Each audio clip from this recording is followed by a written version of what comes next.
আমি স্কুলে পাঠাতে পারি না। আমি মনে করি এই বাচ্চাদের পড়াশোনার কোনো মান থাকতেছে না।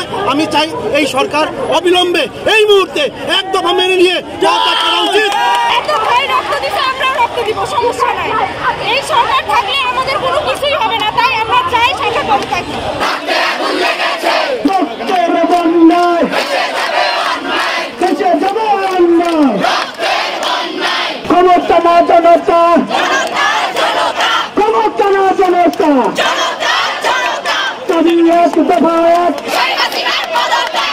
বছর থেকে সে বসে আছে, খুনের পর খুন, খুনের পর খুন করছে, মানুষকে তুলে নিয়েছে, তাকে খুন করে দিচ্ছে, ছাত্রলীগকে তুলে নিয়েছে, তাদেরকে অত্যাচার করছে।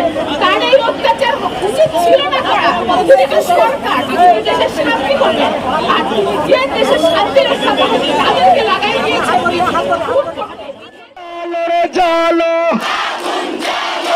হাসিনার গতিতে, স্বৈরাচারের গতিতে, দুই তিন চার